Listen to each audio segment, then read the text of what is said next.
All right, Farmers Corner. Today is the 22nd of February. It's a beautiful Monday. We've been having some cloudish weather today in Windhoek. But yeah, why am I making this video?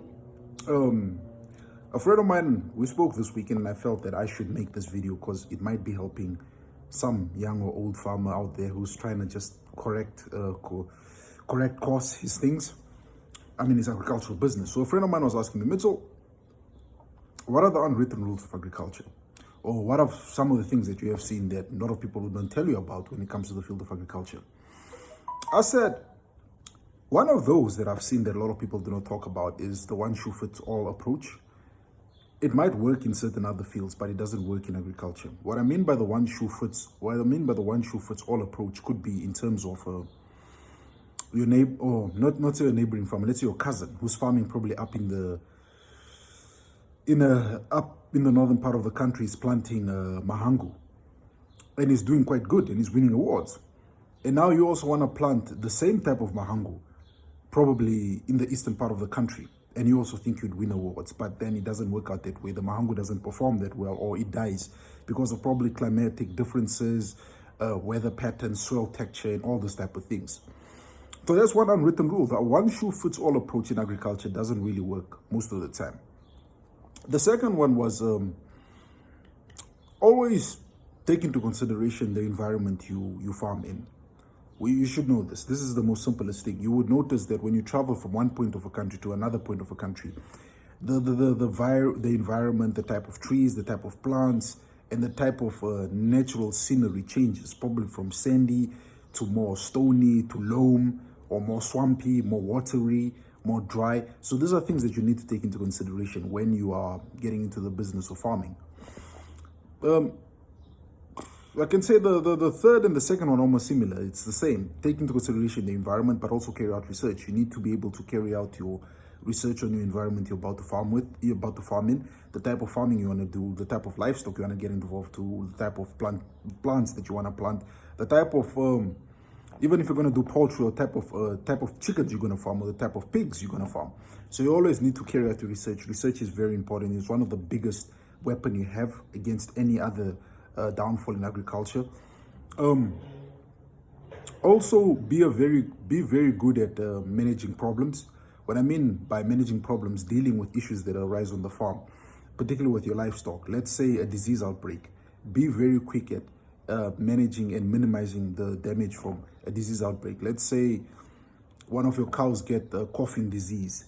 It's always good to isolate it, vaccinate it, and also inoculate the entire herd. The same thing with your chickens, the same thing with your crops. If you find that one of your citric trees are growing some form of fungus on them, and you know what type of fungus it is, it's always very good for you to act on it.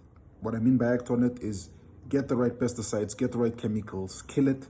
In other words, they'd say nip it in the bud, you know. So get rid of it while it's still a small problem before it becomes a wider and larger problem.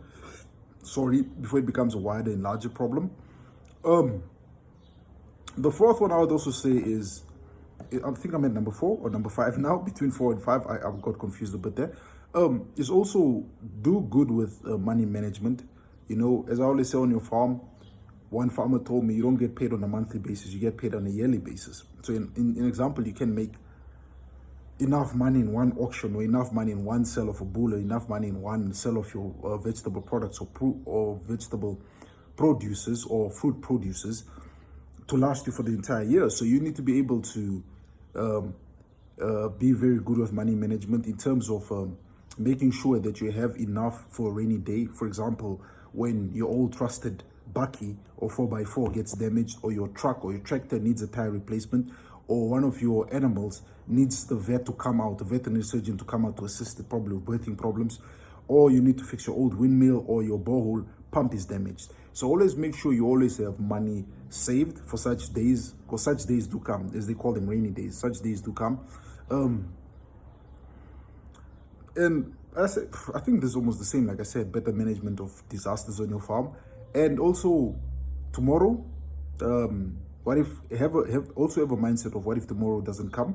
What if tomorrow never comes? Because as I said, whether it's the disease, whether they're predators, whether it's a damaged fence, whether let's say this an example, a damaged fence on your farm, bordering fence to the main road.